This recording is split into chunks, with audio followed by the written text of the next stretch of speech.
TV 24 news ವಾಹಿನಿಗೆ ಸ್ವಾಗತ.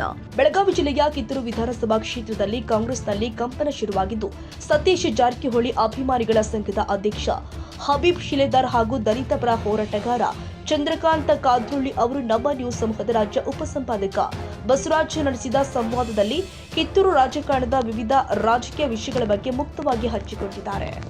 ಶಿಕ್ಷಣ ರೂಪದಲ್ಲಿ ನೋಡಾಕ್ತದ ಅವ್ರು ಅಂದಿದ್ದು ಚಂದ್ರಕಾಂತ್ ಕಾದ್ರೊಳ್ಳಿ ಸತ್ಯ ಐತಿ. 2023 ಖಂಡಿತವಾಗಿ ಯಾಕಂದ್ರೆ ನಾನು ಎಲ್ಲೂ ಹೋಗಿ ಲಾಬಿ ಮಾಡ್ಲಿಲ್ಲ. ನಾನು ಸತೀಶ್ ಜಾರಕಿಹೊಳಿ ಸಾಹೇಬ್ರ ಮುಂದೆ ನಾನು ಒಂದ್ಸಲ ಹೇಳಿದ್ದೆ, ಸರ್ ಒಂದ್ಸಲ ಸ್ಪರ್ಧೆ ಮಾಡ್ಬೇಕು ಅಂದಿನಿ. ನನ್ನಂತ ಒಬ್ಬ ಸಾಮಾನ್ಯ ಕುಟುಂಬ ಕೂಡ ಒಬ್ಬ MLA ಆಗುವಂತ ಅರ್ಹತೆ ಐತಿ ಅಂತೇಳಿ ಸಮಾಜ ಅನ್ನಾಗ್ತತಿ, ಕಿತ್ತೂರು ನಾಡು ಜನ ಅನ್ನತತಿ. ನಾನು ಟಿಕೆಟ್ ನಾನು ಅರ್ಜಿ ಸಲ್ಲಿಸ್ತೇನೆ ಅಂತಂದ್ರೆ ಸಲ್ಲಿಸ್ತು. ಸಾಯಮ ಸಂದರ್ಭ ಹೆಂಗ್ ಬರ್ತದೆ ನೋಡು ಅಂತೇಳಿ ಇವ್ರಂಗ ನಾ ಲಾಬಿ ಮಾಡಿದ್ರೆ ನಾ ಎಲ್ಲೆಲ್ಲ ಲಾಬಿ ಮಾಡಿದ್ರು ನನಗೂ ಬೇಕಾದಂತ ಟಿಕೆಟ್ ತಗೊಳ್ಳೋದು ಅವಕಾಶ ಇತ್ತು. ಟಿಕೆಟ್ ಹೆಂಗ್ ಸಿಗ್ಬೇಕಂತಂದ್ರೆ ನಮ್ಮ ಸೇವಾ ಮನೋಭಾವನೆ, ಜನರ ಅಭಿಪ್ರಾಯ, ಜನರ ಮನಸ್ಸಿನಿಂದ ಆ ಹುದ್ದೆಗಳು ಬಂದಿದ್ದು ಶಾಶ್ವತವಾಗಿರ್ತಾ ಹೋದ ಹೊರತಾಗಿ ಈ ಕೇಳಿ ಪಡ್ಕೊಂಡಿದ್ದು, ಕಾಡಿ ಪಡ್ಕೊಂಡಿದ್ದು, ವಸೂಲಿಂದ ಪಡ್ಕೊಂಡಿದ್ದು ಈ ಇತಿಹಾಸದೊಳಗೆ ಉಳಿಯಂಗಿಲ್ಲ ಯಾವತ್ತಿದ್ರು. ಸತೀಶ್ ಜಾರಕಿಹೊಳಿ ಸಾಹೇಬ್ರ ಕನಸು 2028 ಮುಖ್ಯಮಂತ್ರಿ ಅವ್ರಂತಾರ.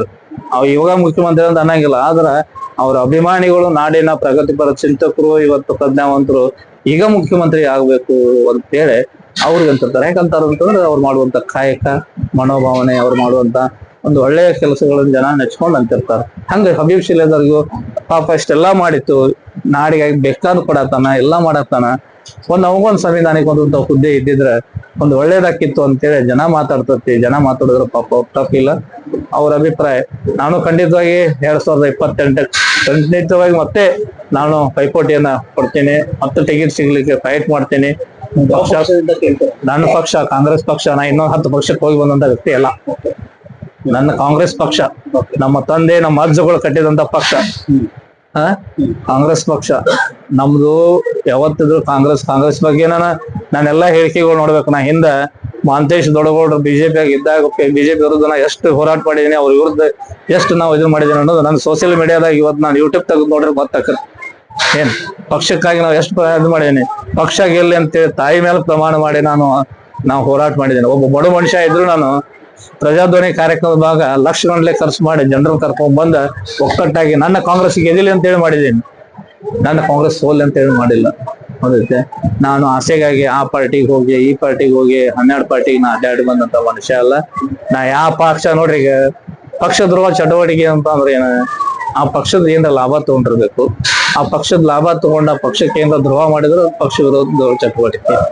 ಈಗ ನನಗೆ ಪಕ್ಷ ಏನೂ ಕೊಟ್ಟಿಲ್ಲ, ನನಗೆ ಕೇಳೇನಿಲ್ಲ, ನನಗೆ ಕೊಟ್ಟೇನಿಲ್ಲ, ಒಂದು ಅಧಿಕಾರನೂ ಕೊಟ್ಟಿಲ್ಲ, ಒಂದು ಹುದ್ದೆನೂ ಕೊಟ್ಟಿಲ್ಲ.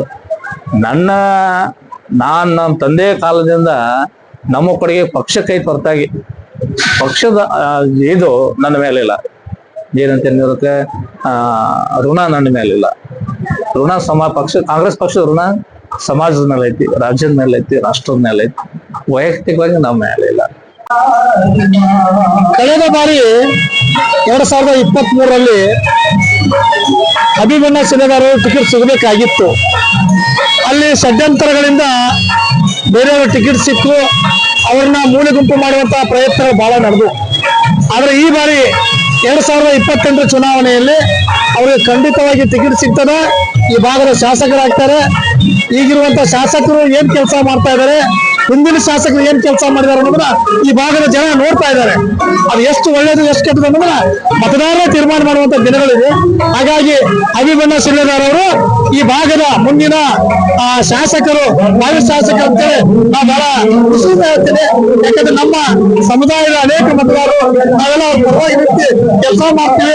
ಅವ್ರ ಮುಂದಿನ ಕಿತ್ತೂರಿನ MLA ಆಗೋದ್ರಲ್ಲಿ ಸಂಶಯ ಇಲ್ಲ ಅನ್ನುವಂತ ಮಾತನ್ನ ಈ ತಮ್ಮ ಮಾಧ್ಯಮದ ಮೂಲಕ ಇಷ್ಟ ಹೇಳಿಕೆ ಇಚ್ಛೆ.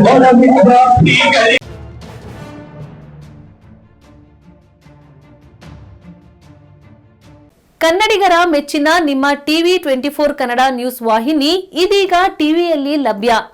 ಕರ್ನಾಟಕ ಮತ್ತು ದೇಶ ವಿದೇಶದ 360 ಡಿಗ್ರಿ ಸುದ್ದಿ ಹಾಗೂ ಉತ್ತರ ಕರ್ನಾಟಕ, ಬೆಳಗಾವಿ, ಬಾಗಲಕೋಟೆ, ಧಾರವಾಡ, ಹಾವೇರಿ, ಗದಗ, ಬಿಜಾಪುರ ಜಿಲ್ಲೆಯ ಕ್ಷಣ ಕ್ಷಣದ ವಿವರವನ್ನ ಪಡೆಯುವುದಕ್ಕೆ ಟಿವಿ 24 ಕನ್ನಡ ನ್ಯೂಸ್ ವಾಹಿನಿಯನ್ನ ಲೈಕ್ ಮಾಡಿ, ವಿಡಿಯೋಗಳನ್ನ ಶೇರ್ ಮಾಡಿ, ಕಮೆಂಟ್ ಮಾಡುವ ಮೂಲಕ ನಮ್ಮ ವಾಹಿನಿಗೆ ಸಹಕಾರ ನೀಡಿ ಮತ್ತು ಚಾನೆಲ್ ಅನ್ನ ಸಬ್ಸ್ಕ್ರೈಬ್ ಮಾಡಿ. Thank you.